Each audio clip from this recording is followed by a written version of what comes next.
శుక్లాంబరధరం విష్ణుం శశివర్ణం చతుర్భుజం ప్రసన్నవదనం ధ్యాయేత్ సర్వవిఘ్నోపశాంతయే అగజా ఆనన పద్మార్కం గజాననమహర్నిశం అనేకదంతం భక్తానాం ఏకదంతముపాస్మహే ఏకదంతముపాస్మహే.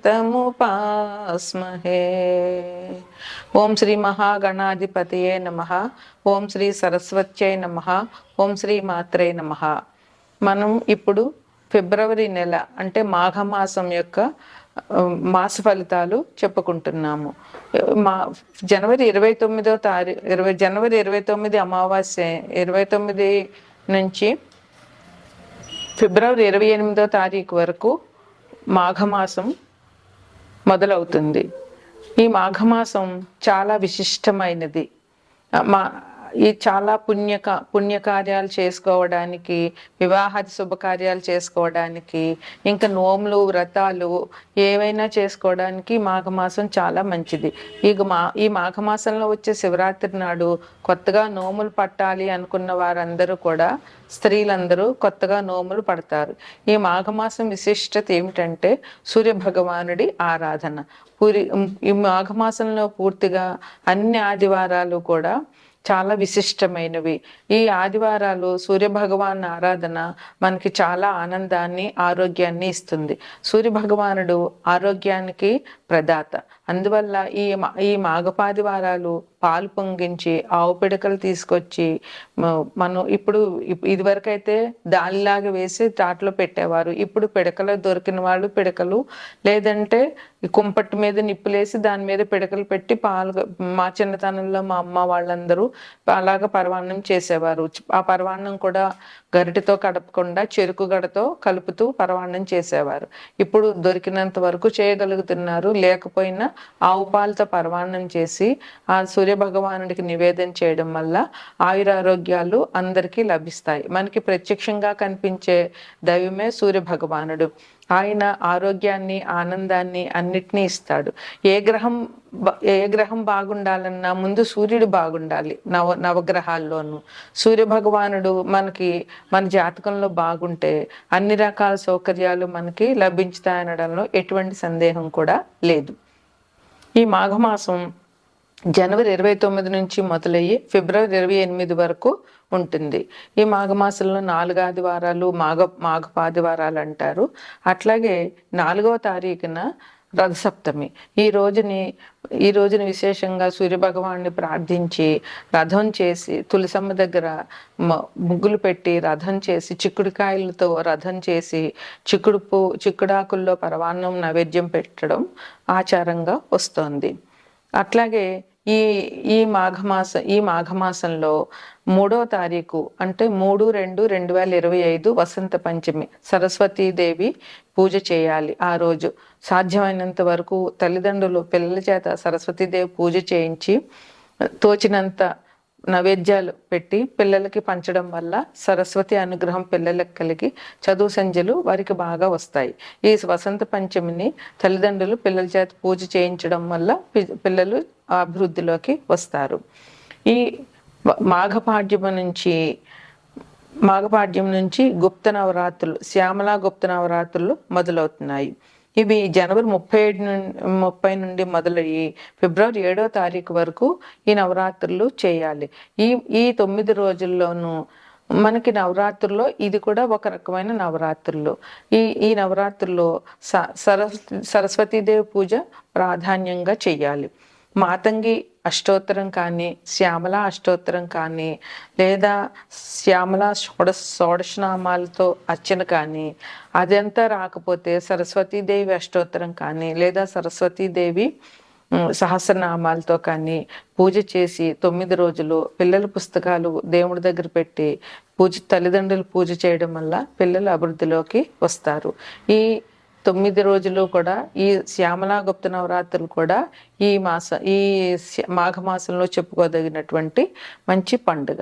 ఇక అన్నిటికంటే ముఖ్యమైనది, చాలా విశిష్టమైనది మహాశివరాత్రి. అది ఫిబ్రవరి 26వ తారీఖునే మహాశివరాత్రి వచ్చింది. ఈ రోజు శివుడిని పూజించడం వల్ల అందరికీ చాలా మంచి జరుగుతుంది. అన్ని దైవాల్లోకి శివ భగవానుడే ముఖ్యం. ఈయన్ని పూజ చేసి ఈయనకి అభిషేకం చేయడం వల్ల ఎటువంటి దోషాలున్న జాతకంలో అవన్నీ పూర్తిగా పోతాయి. శివ భగవానుడు సంకల్పించితే శివుడు ఆజ్ఞ లేనిదే ఏమైనా కుట్టదు అంటారు. మనకి ఏది జరగాలన్నా శివుడి ఆజ్ఞ ఉండాలి. అందువల్ల శివపార్వతులు ఈ లోకానికి తల్లిదండ్రులు. శివపార్వతులను పూజించడం వల్ల, శివుడికి అభిషేకాలు చేయడం వల్ల, భక్తితో ఓం నమ శివాయ అని శివ పంచాక్షరి చేయడం వల్ల మనందరికీ కూడా చాలా మంచి జరుగుతుంది. జీవితంలో ఉన్న కష్ట నష్టాలన్నీ కూడా పోతాయి. అందువల్ల ఈ మహాశివరాత్రి నాడు పొద్దున్న ఉదయాన్నే లేచి గుడికి వెళ్ళి శివ దర్శనం చేసుకుని, ఇంట్లో పూజ చేసుకుని, రోజంతా ఉపవాసం ఉండి, రాత్రి ఎవరి ఆనవాయితీని బట్టి వారు పండ్లో ఫలాలో ఏదైనా తీసుకుని రాత్రి జాగరణ చేయడం వల్ల ఈ మహాశివరాత్రి పుణ్యదినం జరుగుతుంది. అందువల్ల ప్రజలందరూ కూడా ఈ మహాశివరాత్రిని మంచిగా జరుపుని శివుని కృపకు పాత్రలవుతారని ఆశిద్దాం. తదుపరి కర్కాటక రాశి. ఈ రాశ్యాధిపతి చంద్రుడు. ఈ రాశిలో పునర్వసు 4వ పాదము, పుష్యం 4 పాదాలు, ఆశ్లేష 4 పాదాలు ఉంటాయి.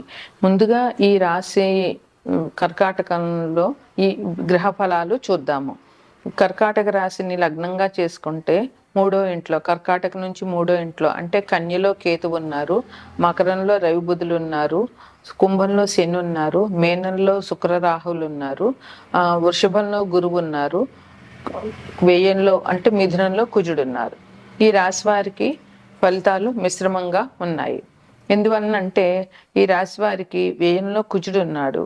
అందువల్ల కుజుడు ఖర్చులు చేపిస్తాడు కనుక కొంచెం ఆ విషయంలో అంటే ప్రమాదాలు జరగడానికి, కోపంతో గొడవలు పెట్టుకోవడం ఇట్లాంటివి కుజుడు కారణం కనుక కొద్దిగా వీరు ఎదుటివారితో మాట్లాడేటప్పుడు, ప్రయాణాలు చేసేటప్పుడు చాలా జాగ్రత్తగా ఉండవలసిన అవసరం చాలా ఉంటుంది. కుజుడు వల్ల దెబ్బలు తగలడము, బీపీ పెరగడము, రక్తానికి సంబంధించిన ప్రమాదాలు జరగడము, అట్లాంటివన్నీ వాహన ప్రమాదాలు ఇవన్నీ ఉంటాయి కనుక ఈ రాశి వారు కొంచెం జాగ్రత్తగా ఉండవలసిన అవసరం చాలా ఉంది. ఆదాయం విషయంలో ఎవరికి ఎటువంటి ఇబ్బంది లేదు. ఏ వృత్తి వ్యాపారాలు చేసేవారైనా కూడా వారికి ఆదాయం చాలా బాగా ఉంటుంది. వీరికి సంఘంలో గుర్తింపు ఉంటుంది. గౌరవప్రదమైనటువంటి జీవనం గడుపుతారు. రుణాలు అన్నీ వీరు తీర్చేయగలుగుతారు. పాత రుణాలన్నీ వీరు తీర్చేయగలుగుతారు. కొత్త రుణాలు తీసుకోవాల్సి వచ్చినప్పుడు కొంచెం జాగ్రత్తగా ఆలోచించి రుణాలు చేయవలసిన అవసరం ఎంతైనా ఉంది. వ్యయంలో కుజుడు ఉన్నాడు కనుక వీరు ఇల్లు కొనాలన్నా, పొలం కొనాలన్నా, ఏదైనా ల్యాండ్ కొనాలన్నా దానికి సంబంధించినటువంటి డాక్యుమెంట్స్ అన్నీ థరోగా చెక్ చేయించుకుని అప్పుడు రుణాలు తీసుకోవడం లేదా వాటిని కొనడం అన్నది చాలా మంచిది. ముందుగానే జాగ్రత్త పడవలసిన అవసరం ఎంతైనా ఉంటుంది. అలాగే వీరికి స్నేహితుల వల్ల చాలా మంచి జరుగుతుంది. స్నేహితులు, బంధువులు వీరికి చాలా స్నేహంగా ఉంటారు. వీరికి తగిన సహాయ సహకారాలు వాళ్ళు అందిస్తారు. దూర ప్రయాణాలు వీరికి బాగా అనుకూలిస్తాయి. అయితే స్థాన మార్పు అంటే ఒక చోట నుంచి ఒక చోటికి మారడము, అదే విధంగా గృహాలు మారడము, లేదా ఉద్యోగాలు మారడము, లేదా ఒక ఊరు నుంచి ఇంకో ఊరు మారడం అటువంటివి ఈ రాశి వారికి ఈ మాసంలో కనిపిస్తున్నాయి కనుక దాన్ని జాగ్రత్తగా గమనించుకోవాల్సిన అవసరం ఎంతైనా ఉంది. కొద్దిగా అనారోగ్య సూచనలు ఉంటాయి కానీ దాన్ని పెద్దగా బాధపడాల్సినంత అవసరం ఉండదు. వీరు విలువైనటువంటి వస్తువులన్నీ కొంటారు. అలాగే గృహానికి సంబంధించినటువంటి వస్తువులు, నూతన ఆభరణాలు, నూతన వస్త్రాలు అన్నీ కొన్ని అవకాశాలు ఉంటాయి. అయితే ఈ రాశిలో వారికి ఇప్పుడు బాధ్యతలు కొంచెం పెరిగే అవకాశం ఈ మాసంలో కనిపిస్తుంది.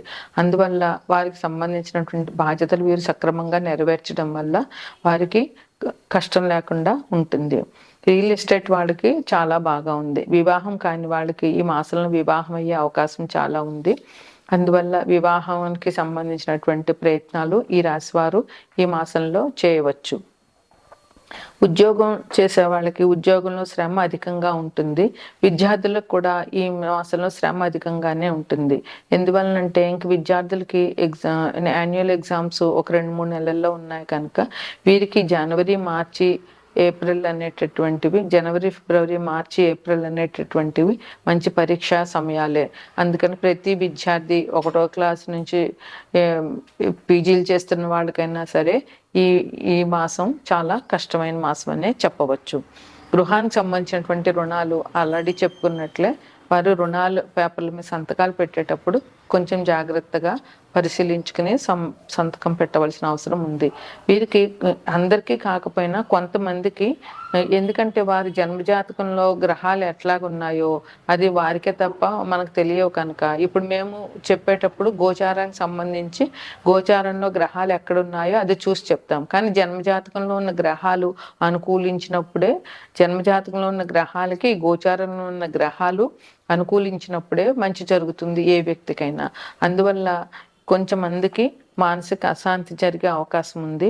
అలాగే కొంతమందికి బంధువులతోటి, అన్నదమ్ములతోటి, అధికారులతోటి విరోధాలు వచ్చే అవకాశాలు కూడా ఈ రాశి వారికి కనిపించుతున్నాయి. అనవసరంగా మాటలు పడడము, చాలా కొంతమందికి అనారోగ్య సూచనలు ఉన్నాయి. అలాగే స్థానచలనం, నేను ఆల్రెడీ చెప్పాను గృహాలు మారడం, ఇల్లు మారడం అని. అదే కొంతమందికి ఉద్యోగంలో మార్పులు కూడా జరిగే ఉంటుంది. అలాగే కొంతమందికి అశుభవార్తలు వినే అవకాశాలు కొంచెం ఈ మాసంలో ఉన్నాయి. అందువల్ల అందరూ జాగ్రత్తగా ఉండాలి అని కోరుకుంటున్నాము. అట్లాగే వీరికి నూతన వ్యక్తులతో స్నేహము, వాళ్ళతో చాలా మంచి అభివృద్ధిలోకి రావడము, వాళ్ళ వల్ల వీరికి పేరు ప్రఖ్యాతులు రావడము, సంఘంలో గౌరవ ప్రతిష్టలు పెరగడము జరుగుతుంది. అలాగే కొంతమందికి సన్మానాలు జరిగే అవకాశం కూడా ఉంది. ఏ రాశి వారైనా వారికి ఫలితాలు ఇంకా బాగా రావాలి, అదే దుష్ఫలితాలు ఉన్న వాళ్ళకి మంచి ఫలితాలు రావాలి అంటే ఈ మాసం మాఘమాసం కనుక సూర్యభగవానుడి ఆరాధన చాలా ముఖ్యమైనది. 12 మాసాల్లోనూ సూర్యభగవానుడి ఆరాధన అనేది ఈ మాసంలోనే చేస్తాము. అందువల్ల ఈ మాసంలో వీరు సూర్యభగవానుడి ఆరాధన చేయడం వల్ల, సూర్యునికి అర్ఘ్యం ఇవ్వడం వల్ల మంచి జరుగుతుంది. సూర్యుడు ఆరోగ్యానికి, పేరు ప్రతిష్టలకి, సంఘంలో గౌరవప్రదమైన జీవితం గడపడానికి, ప్రభుత్వ ఉద్యోగాలకి అన్నింటికీ సూర్యభగవానుడు కారణం. అందువల్ల వీరు సూర్యభగవానుడి ఆరాధన చేయడము, సూర్యునికి అర్ఘ్యం ఇవ్వడము, సూర్యునికి పరమాన్నం చేసి నైవేద్యం పెట్టడం వల్ల వీరి సమస్యల నుంచి దూరం అవ్వచ్చు.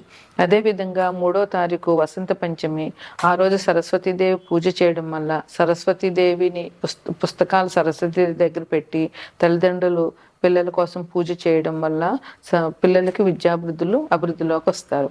అదే 26వ తారీఖు మహాశివరాత్రి సందర్భంగా శివుణ్ణి పూజించడము, ఓం నమ శివాయ అనేటటువంటి పంచాక్షరి నమ్మంత్రంతో శివుని ఆరాధన చాలా మంచిది. అన్ని దేవతల ఆరాధన కంటే శివారాధన అన్ని సమస్యల్ని దూరం చేస్తుంది.